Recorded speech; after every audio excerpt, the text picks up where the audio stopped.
Hello everyone.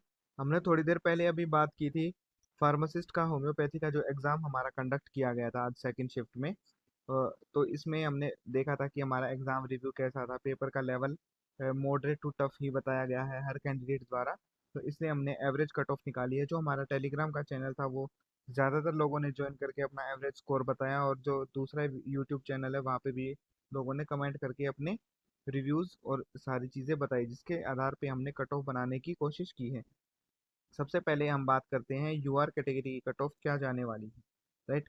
तो इससे पहले हम जो है यूआर कैटेगरी कट ऑफ लगभग 90 से 100 के बीच जाने वाली है।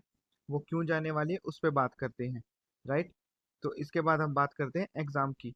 रीजनिंग का जो हमारा पार्ट था, सबसे पहले उसके बारे में बात करते हैं। रीजनिंग का पार्ट हमारा लगभग एवरेज काफ़ी ठीक पार्ट था। का बहुत ज़्यादा मुश्किल उसमें क्वेश्चन नहीं ज़्यादा पूछ रखे थे। तो अब हम बात करते हैं कि भाई रीजनिंग का पार्ट होने के बाद हमारा जो टेक्निकल पार्ट है वो भी काफ़ी मुश्किल था। रीजनिंग में जो एवरेज अटेम्प्ट्स थे वो 12 से 18 लोगों ने अटेम्प्ट किए हैं। इंग्लिश की दूसरा सेक्शन हमारा जीके वाला, जीके में लगभग 7 से 8 अटेम्प्ट कर पाए हैं। अ, अगर हम बात करें तो यहाँ पे स्कोर ऑन एन एवरेज 15 रहने वाला है, यहाँ पे 5 का एवरेज रहने वाला है। मैथ्स की की बात करें, या तो काफ़ी अच्छा मैथ था या फिर लोगों को अच्छा मैथ नहीं आता था। तो अगर वहाँ पे बात करें तो वो 5 से 15 था, जिनका अच्छा था वो 15 और जिनका अच्छा नहीं था उनका 5 का स्कोर। तो हम एवरेज 10 की लेंगे। इसके बाद हम बात करते हैं इंग्लिश। इंग्लिश का पार्ट ज़्यादातर लोगों ने ठीक ठाक अटेम्प्ट किया, 12 से 15 क्वेश्चन अटेम्प्ट किए। तो लगभग यहाँ पे भी 10 का स्कोर रहने वाला है। अब हम बात करते हैं हिंदी के बारे में। हिंदी भी 12 से 15 आप लोगों ने अटेम्प्ट किया, तो यहाँ भी एवरेज 12 की रहने वाली है। तो पार्ट ए से अगर हम बात करें तो ऑन एन एवरेज लगभग 50 का स्कोर बन रहा है कैंडिडेट्स का। अब बात करते हैं पार्ट बी। पार्ट बी में टेक्निकल सेक्शन था, तो ऑन एन एवरेज वहाँ पे स्कोर आपका 40 से 45 ही रहने वाला है। बहुत ज़्यादा स्कोर लोग नहीं कर पा रहे हैं। अब जिन लोगों का पार्ट ए अच्छा नहीं था, जैसे वो लोग यहाँ पे 35 से 40 स्कोर कर पाए, और उन लोगों ने पार्ट बी में ज़्यादा मेहनत कर रखी थी तो वो 45 से 50 वहाँ स्कोर कर पाए। अब आता है दूसरा सिनेरियो।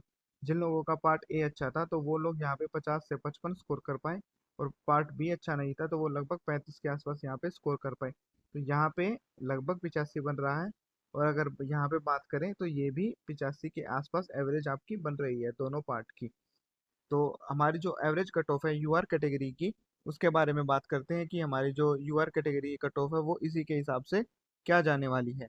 तो हमारी जो नंबर ऑफ पोस्ट है वो 42 है। मैं आपको एक बार पोस्ट रिवाइज करा देता हूँ कि यूआर कैटेगरी की जो पोस्ट है वो क्या रहने वाली है। हमारी यूआर कैटेगरी की जो पोस्ट है वो 16 है। इसी के अराउंड ये हमारी कट ऑफ 85 to 90 जाने वाली है। ओबीसी कैटेगरी की जो हमारी पोस्ट है वो 12 है।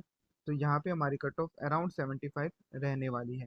एससी कैटेगरी की बात करें तो 3 ही सीट है। यहाँ भी कट ऑफ 76 के अराउंड रहने वाली है। एसटी कैटेगरी की 7 सीट है, तो यहाँ पे हमारी कट ऑफ 70 रहने वाली है। ईडब्ल्यूएस कैटेगरी की हमारी 4 पोस्ट है, तो यहाँ पे हमारी कट ऑफ 82 के अराउंड रहने वाली है।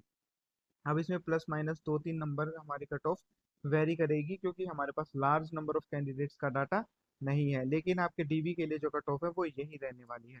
सो जिन जिन लोगों को लगता है ये कट ऑफ ठीक है, कमेंट में अपना स्कोर ज़रूर बताएं, ताकि हम अगर हमें लगेगा कि प्रिसाइजली हम कट ऑफ को और बेटर कर सकते हैं तो उसके बारे में भी हम बताएंगे। और रिजल्ट वगैरह की अपडेट के लिए चैनल को सब्सक्राइब कर लेना। So all the best everyone.